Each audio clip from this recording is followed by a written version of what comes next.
Longer days and the first brave flowers pushing through. Spring is nearly here. This is the perfect time to be planning for the coming growing season. If you're new to gardening, welcome. This video is for anyone looking to start a new garden. You're about to embark on a journey that's equal parts challenging and rewarding, mystifying but uplifting. Here then are the top 10 things I wish I'd known when I was starting out. The first thing to consider when starting a new garden is light. Most vegetables, fruits and herbs will grow best in full sunshine, somewhere that receives at least 6 hours and preferably 8 hours of direct sunshine a day, though some shading is welcome in hotter climates. Some cool season crops, for example spinach, cabbage and radishes, can be grown in part shade, while there are plenty of flowers for both sunny and shady locations. You'll need to tend your garden regularly, so if possible, position it close to the house where you will see it. That way you won't forget about it and can see what needs doing as it needs doing. Try to site it near a source of water too, or install water barrels and other means of collecting water close by to make watering quick and easy. Lavish your soil with love. Nourish it with organic matter, including garden compost and manure. Manure must be rotted down for at least 6 months before applying it, because fresh manure contains weed seeds, can harbour disease and may burn plants due to its very high nitrogen content. Add organic matter whenever you can and at least once a year. This can be simply laid on the soil surface as what's known as a mulch. Over time your soil structure will improve, becoming better draining and a healthier environment for roots.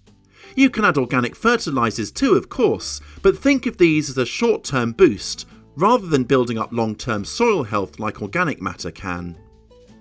As a new gardener, it's easy to get carried away, but a little restraint is essential.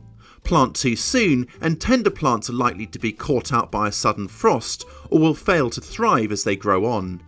In most areas, your last and first frost dates define your growing season. Our garden planner can help. It automatically calculates your frost dates based on your location. As you add to your plan, the accompanying plant list grows too. Open it up, and you'll be able to see exactly when you should be sowing, planting and harvesting your chosen crops. Begin sowing outside only once your soil has warmed up and dried out enough to become workable. Seed beds, that's the area you sow into, should have a fine, crumbly texture. Sowing under cover into plug trays and pots is a great way to get a head start while temperatures outside are still too low. Transplants need planting holes that are bigger than the existing root ball.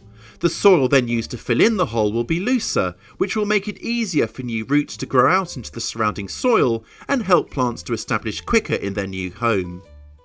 Most plants need an average of 1 to 2 inches or 2 to 5 centimetres of water a week. You'll probably need to water more as it gets warmer, but this does depend on rainfall. It's best to water heavily once a week than a little every day. This forces roots to reach further down into the soil to seek moisture, improving self-reliance.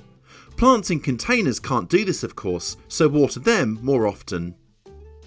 Remove weeds as soon as you see them so they don't have a chance to produce seeds and spread. Hoeing is quick and easy, and severed weeds may be left where they fall to wither in the sun. Keep the blade edge sharp and close to the surface to prevent damaging crop roots. Handweed where the hoe can't reach. Mulching with organic matter is a great way to stop new weeds popping up, as well as improving your soil as it gradually rots down. Some vegetables must be picked regularly to keep the harvests coming. Beans, zucchini or courgette and tomatoes are just a few examples where picking will encourage even more pods and fruits to follow. Similarly, removing old blooms from flowers, called deadheading, encourages more to follow, extending the display a little longer. An end of season tidy up is a great way to ensure a clean start the following year, but don't get too carried away. Old seed heads of, for example, coneflowers and thistles will help feed birds over winter, while ornamental grasses can be left to add movement and structure to the garden, and overwintering sites for beneficial bugs such as butterflies. Fallen leaves are a welcome resource. Add them to compost heaps, compost them alone to turn them into leaf mould, or pile them thick over tender perennials to protect them over winter. Good gardeners make lots of mistakes, but they learn from them. By keeping track of when, where and what you grew, and noting any pests, diseases or failures, you can build up a personal record of what works best for you and your garden. Take advantage of our free online garden journal, which makes record keeping easy. Take photos outside on the go, then upload them with your written notes. Record when you planted, watered and tended your crops, get to the bottom of problems and see how much you've harvested.